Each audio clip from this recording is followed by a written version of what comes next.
नमस्ते, मैं नीरज संसनवाल आज आपके समक्ष दो बैलों की कथा भाग 2 लेकर उपस्थित हुई हूँ।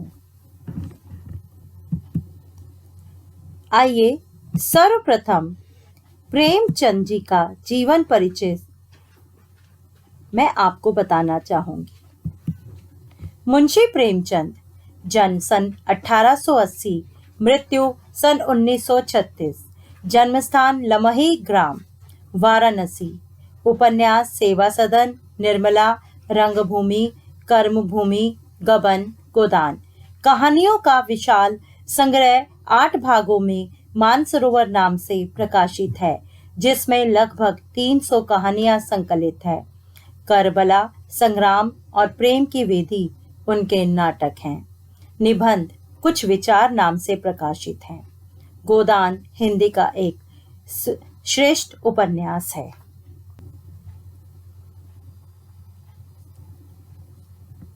तो आइए बच्चों, अब हम कहानी के भाग 3 में प्रवेश करते हैं।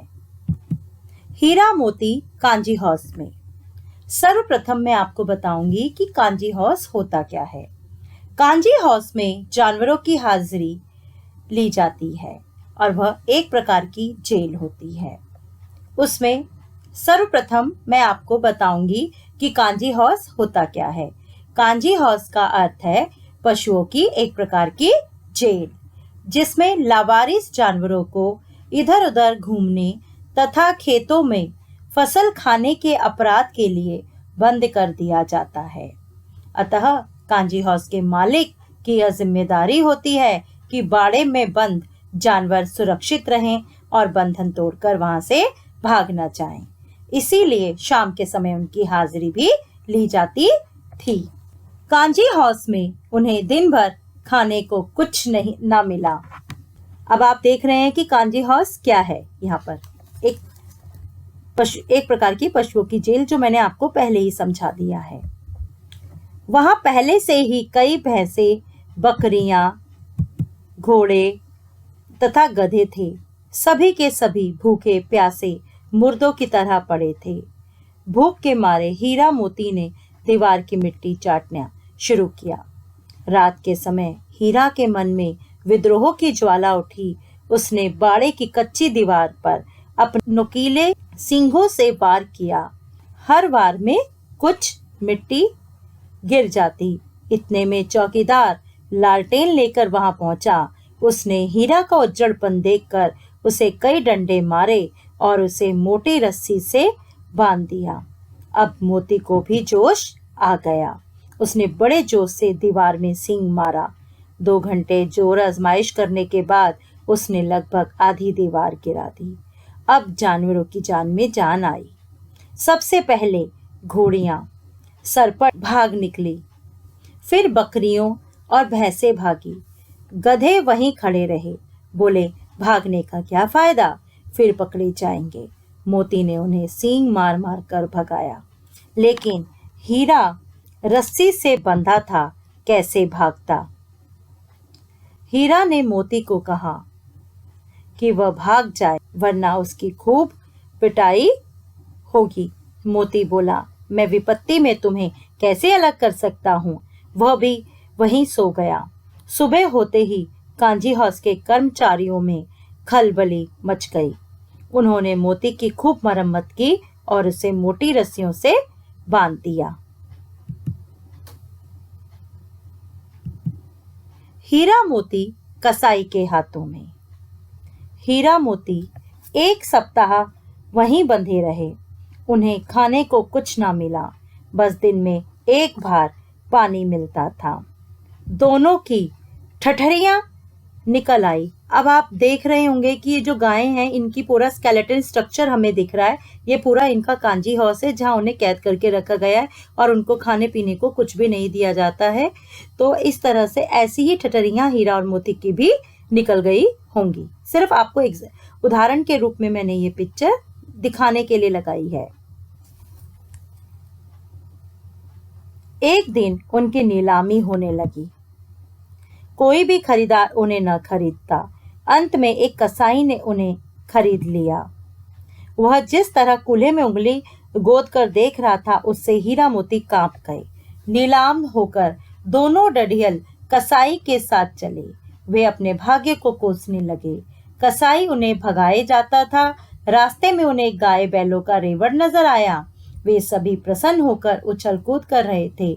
हीरा मोती सोचने लगे, ये कितने स्वार्थी हैं कि इन्हें हमारी विपत्ति की कुछ भी चिंता नहीं है।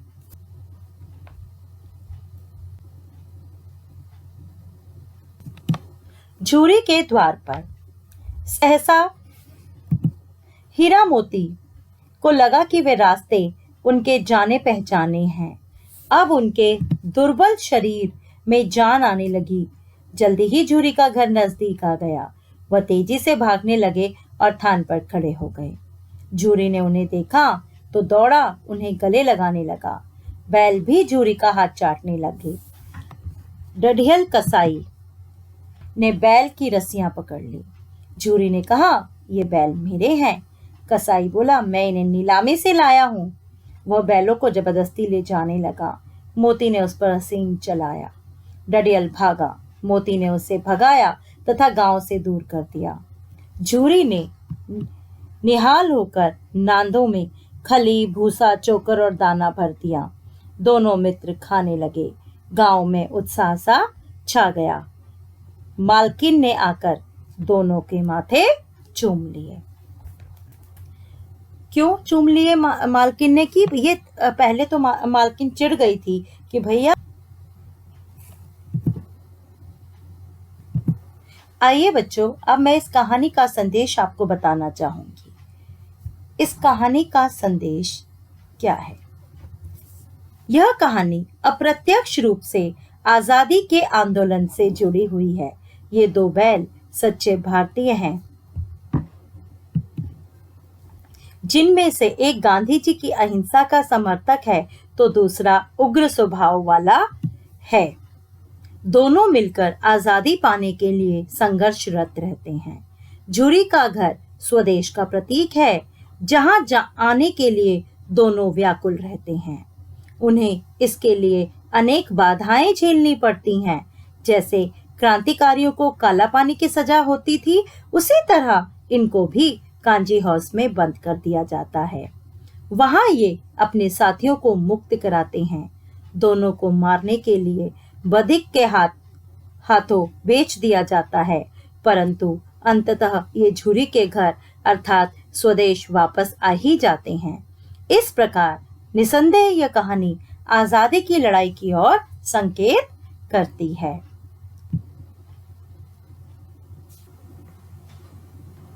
धन्यवाद। यदि आपने दो बैलों की कथा का पहला भाग नहीं देखा है तो यह आपको आसानी से समझ में नहीं आएगा। पहले भाग का लिंक डिस्क्रिप्शन में है, वहां से आप पहला भाग आसानी से देख सकते हैं। अगर आपको वीडियो अच्छी लगी हो तो इस वीडियो को आप लाइक, शेयर, कमेंट जरूर करें और मेरे इस चैनल को भी सब्सक्राइब करें।